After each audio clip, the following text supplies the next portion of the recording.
Hi everybody, sorry, Cecilia here. No makeup.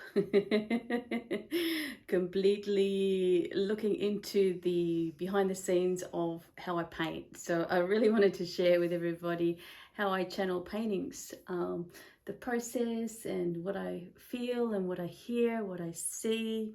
For those of you who aren't familiar with kind of the way that channeling happens with art or with painting, um, it's just something that I naturally did since I was really young and I didn't even know I was doing it, which was like hearing and feeling and seeing the colors that wanted to come through the blank canvas. So I'm going to show you the behind the scenes video. So I hope you enjoy it.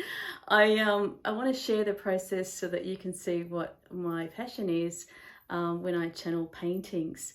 So the first thing that I want to do to channel this painting, I will do a tarot reading and see what my higher self or what my subconscious wants to come through, any messages that want to come through, and just to see if the painting resonates with you. So let's go. Okay, so here we are at our next stage, well, first stage really, of the painting. So what I've just done is I've grounded myself to connect with Mother Earth and to receive the messages from the earth. I have also connected to my ancestors, enlightened ancestors and guides to guide me in the painting so that I may be of service to whoever resonates with this painting and whoever this painting's messages are for.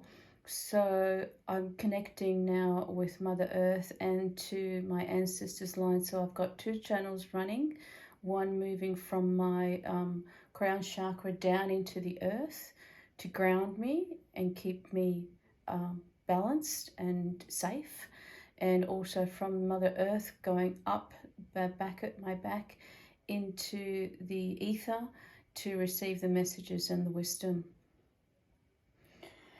And now for the reading. So I do a tarot reading before I start painting to receive the messages that I am wanting to channel. This first card here is going to be the purpose of the painting, why this painting wants to come through, and the messages that it wants to convey.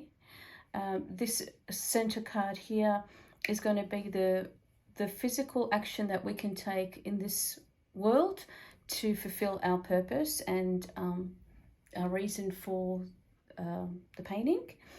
And this one is going to be the ancestral messages or messages from a higher source to guide us further and to provide the wisdom. So let's have a look at the first card. Okay, so the first card is the Five of Swords. Sorry, Wands. The Five of Wands there.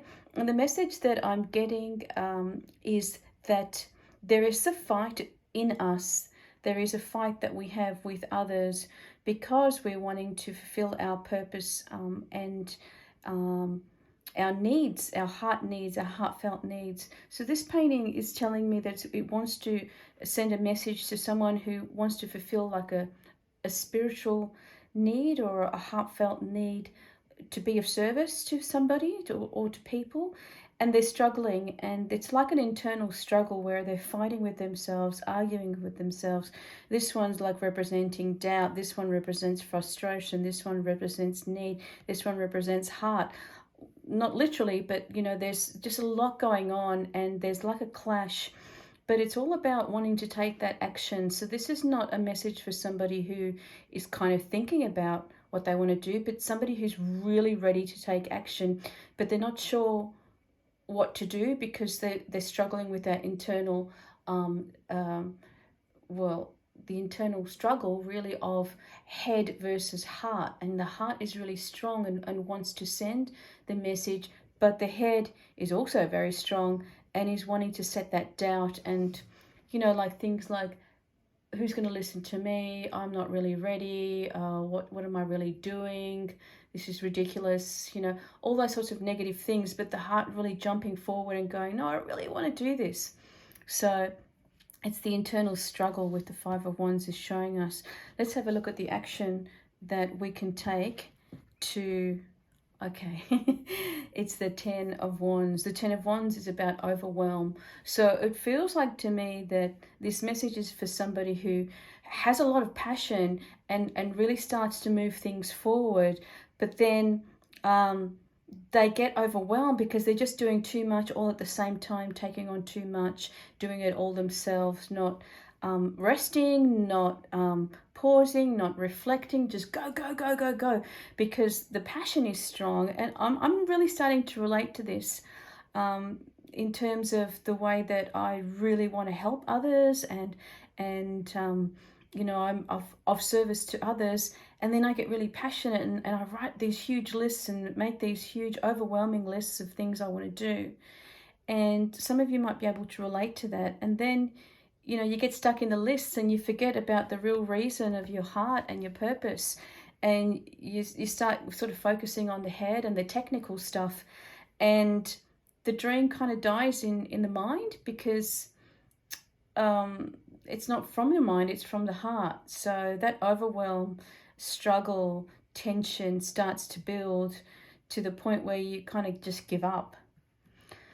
So the action that we need to take is to be aware of that, be aware of what our head does and how we get stressed and overwhelmed, and take note of that. And I think awareness is the message that I'm getting for that. And this is the message from our higher self. The wisdom from the higher self is the Seven of Swords. And I'm getting, stop robbing yourself. Stop robbing yourself of your dreams. Stop robbing yourself and listening to the doubt. And like a thief in the night that comes to steal when you're asleep. So when the heart, when the mind, when I know when my mind braces, my heart kind of takes a step back. It's still there, but it's kind of bit, I want to use the word dormant, you know, and I'm stealing from myself. My mind is stealing, my doubts, my fears are stealing from my heart essence. And so I'm robbing myself of my dreams. So that's what the wisdom that's coming through is saying, stop robbing yourself. Stop, you know, taking what is really in your heart. You know, what have you got in there? What have you just taken? What has the mind just taken and stolen? So that's a really powerful message. So I'm really interested to see what the painting is going to be like, what's going to come through. Yeah, I'm very, very excited. So we're going to go to the canvas now, the blank canvas, and see what comes through. I just got a message to channel a sigil at the base of the painting. So the message of this painting is stay in your purpose. Don't follow your thoughts. Stay in your purpose, don't follow your thoughts. So what we do now is we cross out, oh my hair, we cross out all the vowels.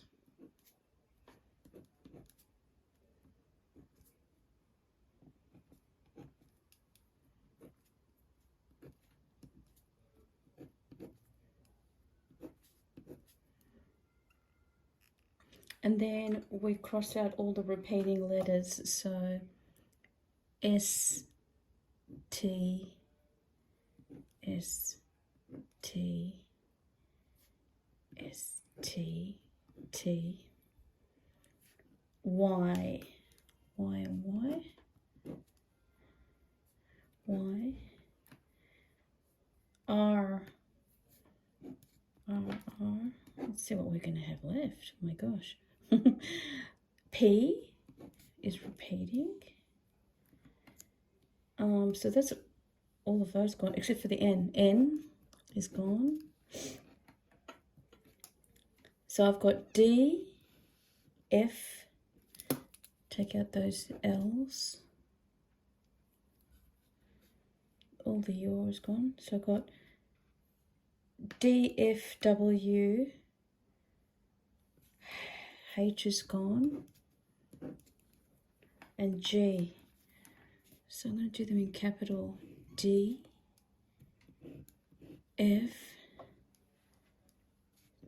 W, and G. Is that right? Yeah, G. So these are the letters that aren't repeated. So from here, I'm just going to intuitively create a sigil.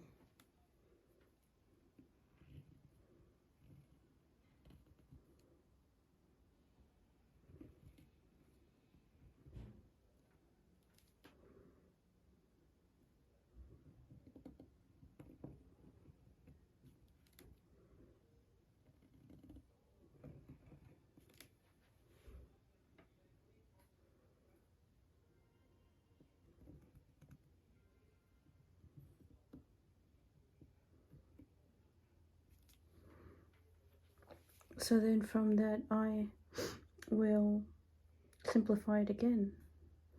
So I see a circle, I see a W through it.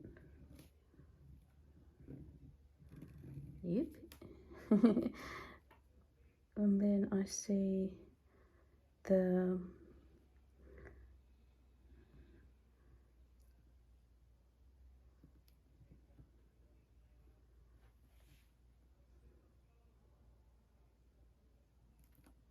that's going to represent the F.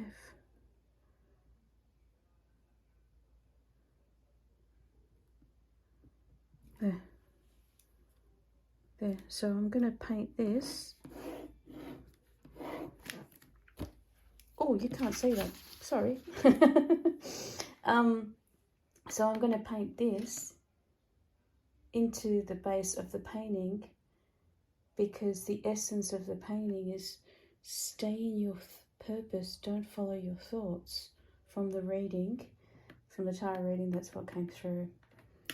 Okay, so that's part 2. So I was also channeled the colour. So I see the colour of the sigil that wants to come through. And this is the colour.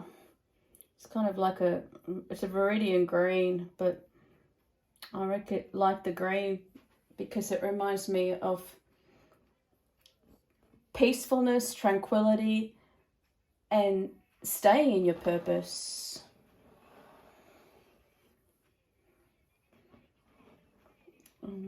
Colour of nature. Colour of the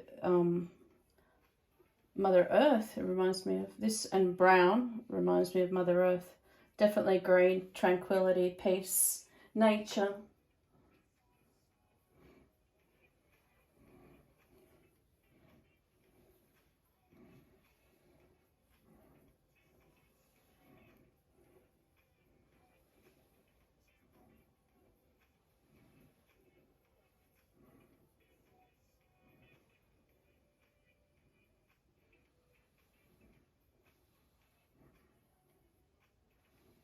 So this isn't going to be seen, but it's going to be felt in the essence of the painting.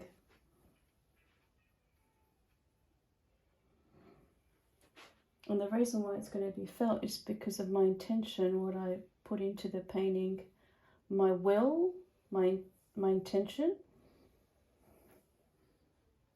So for whoever this painting is for, it's going to have the energy and vibrancy from the foundation to stay in your purpose and not follow your thoughts.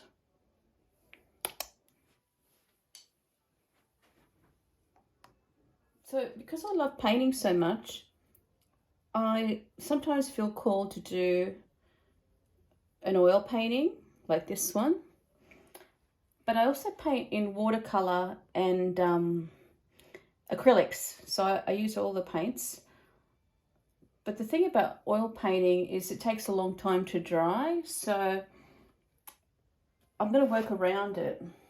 So I'm giving that, it's probably going to take over a day to dry. So I'm just, I was asked to use this colour, and just to use small marks. So at this stage while I'm painting, I actually don't know, I don't know what's going to come through, but I look through the canvas and I follow what I feel. It's really hard to do this and talk. It's okay. So I might just stop talking every now and then, but then I start to see shapes that want to come through. And then the messages also come through, and I'm glad I'm taping this because a lot of the times when the clairaudient messages come through, I don't write them down, I just kind of hear them and then they go. But now I'm recording, it's kind of good because I can record what I'm hearing. And I just heard you're going to need a lot of people to help you with this. So whoever's going to resonate with this painting, you're going to need a lot of people to help you. And this colour purple represents those people. So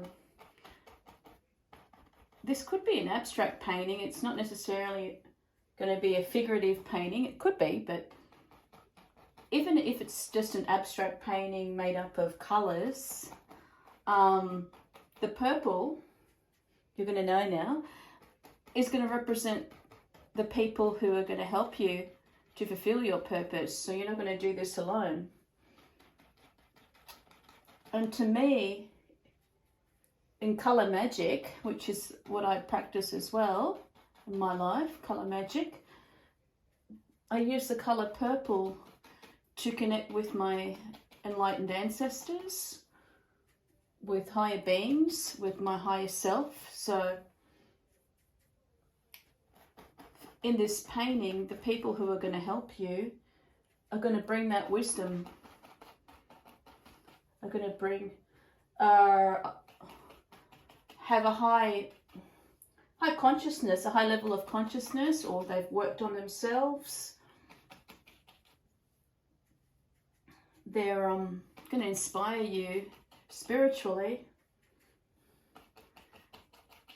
to help you, inspire you to fulfill your purpose, inspire you.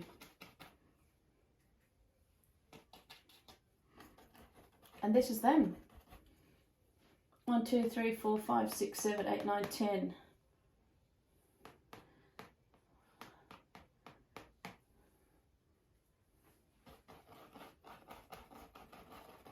So that's what the purple represents.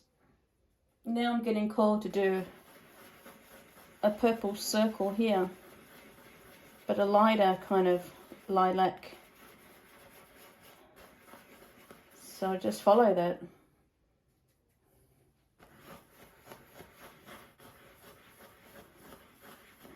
And this is the base layer, so if you have seen some of my work, I've got a lot of layers, so this might change later on.